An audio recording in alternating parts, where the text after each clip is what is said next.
Good day, everyone. Ali Safi here from Safi Financial Network. Today is January 22nd, 2025. Here is another daily analysis. Market just going all the way up to a touch new all-time high, then coming back down still, and not a closing all-time high, but we are close. And we may see some kind of like a volatility potentially by end of this week. But I would say still market is in a rally phase for a potential new all-time high to 6,200 to 6,250. So that's the level that I have, at least for the short term. We can hit that level and we will see kind of like a reversal to the downside. If we see a breakthrough, a strong breakthrough tomorrow, that's going to be a huge move to the upside. We had a fantastic move on Netflix, and that was kind of like a market mover today.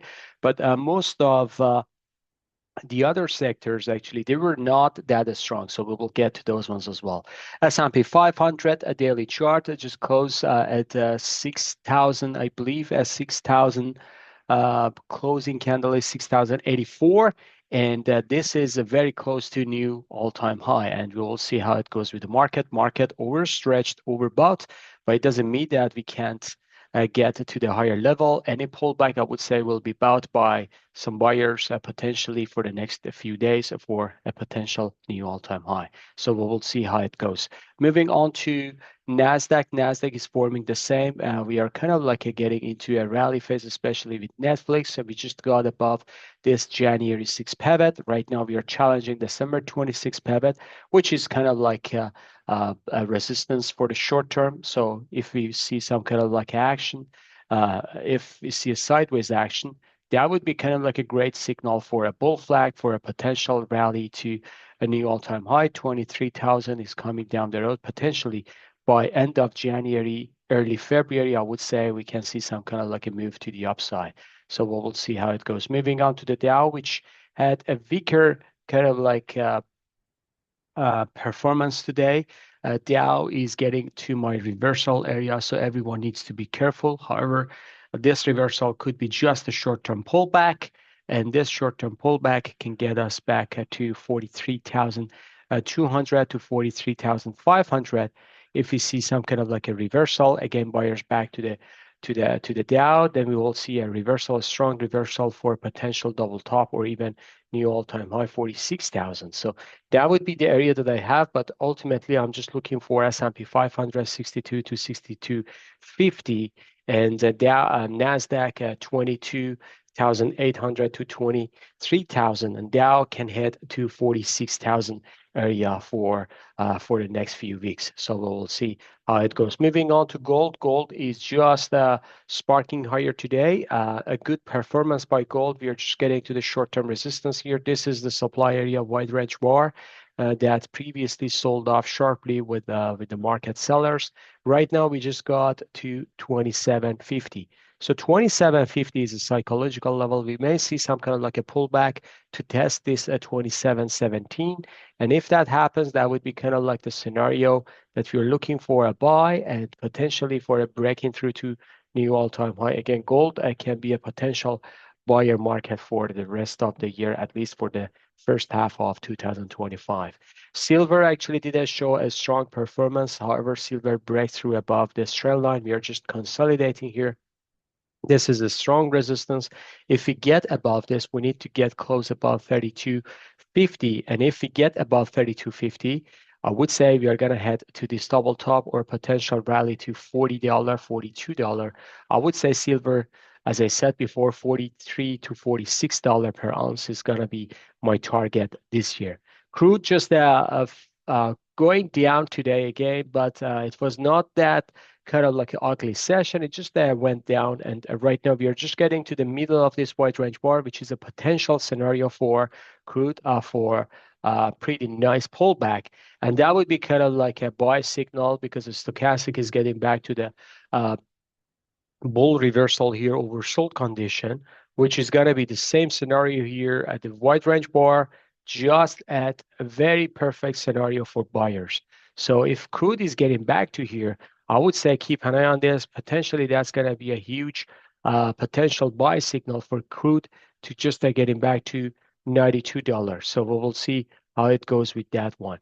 Moving on to individual names, so starting with Bitcoin. Bitcoin is just going down today, and we just got to middle of this white range bar. This is a shadow yesterday, and today is just going down. This is a very technical reaction, nothing more.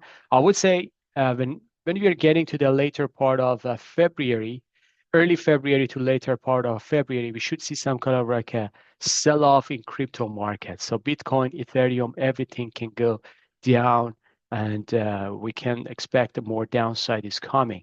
So I would consider buying opportunities coming for the next few months for Bitcoin, because that's going to be huge buy. Right now, it's fundamental news. It's not going to be a lot of good news. I mean, like there are lots of good news for the market, because Donald Trump wants to make Bitcoin like an crypto, the U.S. the capital of the crypto. So that's why all those news are pouring to the market. When those news are fading away, we will see the real scenario for Bitcoin and the other coins, altcoins as well.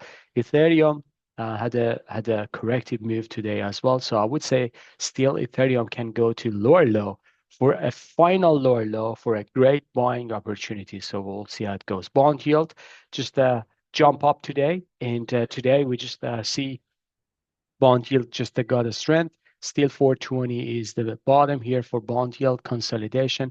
Treasury is down, and I would say Treasury is a very technical reaction here, short-term downside for Treasury. So it's just going down, and we'll see if it goes to this gap and buyers coming back. That would be kind of like a strong buy signal for Treasury for a nice rally to the upside. So we will see 93 to 94 for Treasury by potentially end of April. That would be the scenario. VIX, just the uptick today, not a bad session.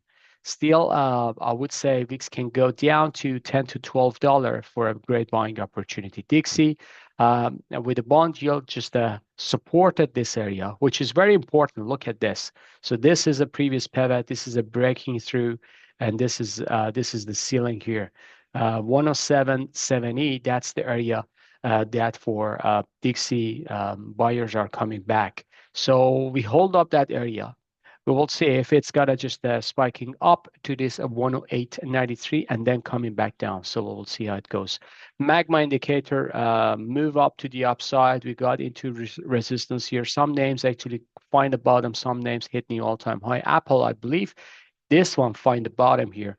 If we accumulate Apple in any downside dip, because we will looking for a great rally after earning or previously, we see that when Apple is going sharp sell-off, we'll see after that a hike is going up to the upside. So these are the scenarios that we find the bottom here, especially with my sole subscribers.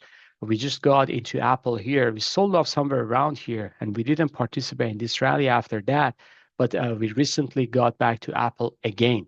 So we'll see how it goes. Amazon, $4.30 up, a new all-time high, $235. Meta is just tackling to a double bottom, double top here, and then reject it. So Meta still above 600, which is bullish.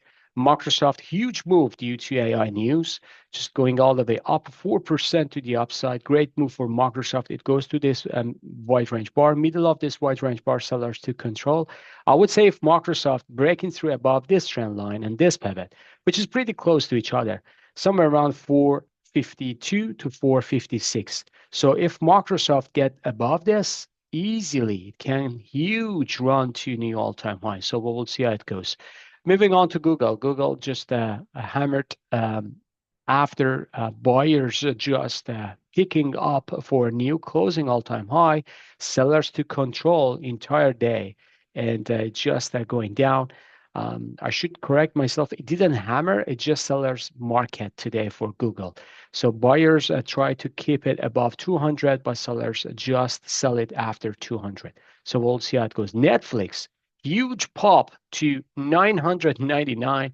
What a number.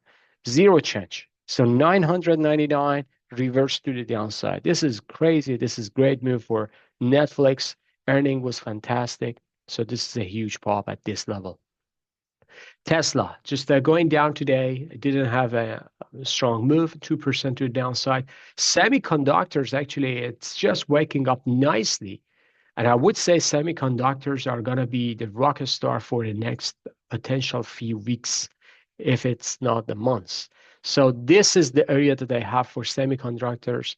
SMH is 316 to 320. That's my target for this year. So it's going to be potentially for another 20% to 40% to almost 30% to the upside.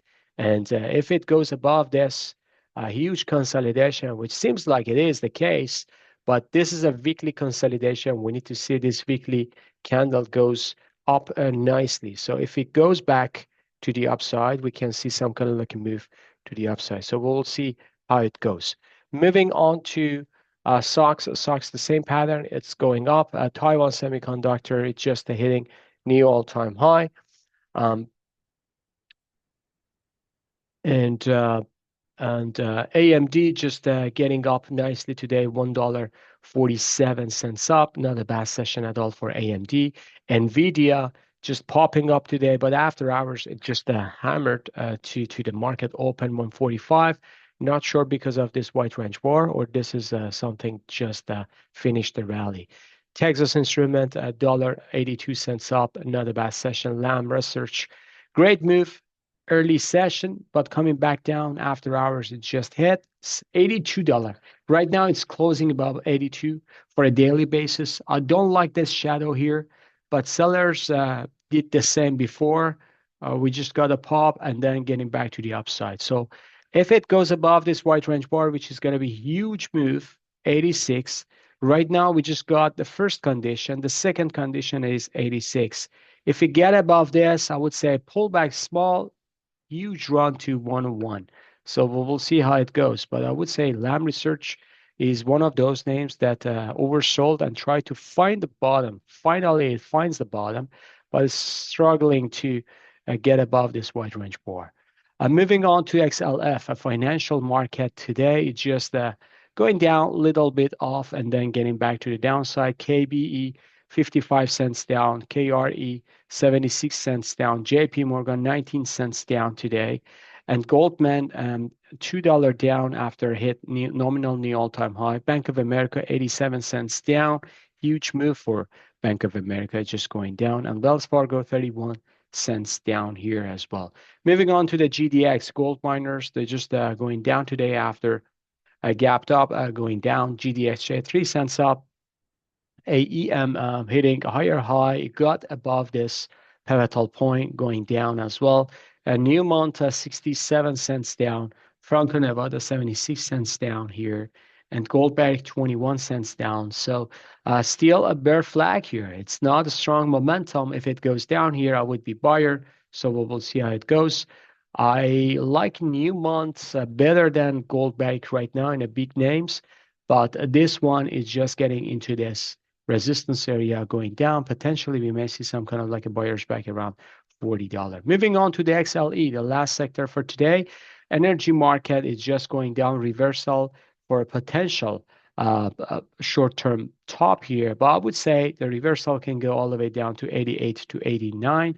Then we will see some kind of like a buyer's back again. XOP, $1.31. Down here for XOP. OIH, $8.63 down. Huge reversal for OIH. Exxon, the same pattern here, just going down. Potentially, it's going to form another higher low. And Chevron is forming $1.83 $1.83 to the downside, which is just reaction to this trend line here. We may see some kind of like buyers are coming back around 150 to 153. So we'll see how it goes. All right, folks, I believe I covered everything. If you like this video, please smash the like button, subscribe to our channel, and have a good one. See you on the chart. Bye-bye.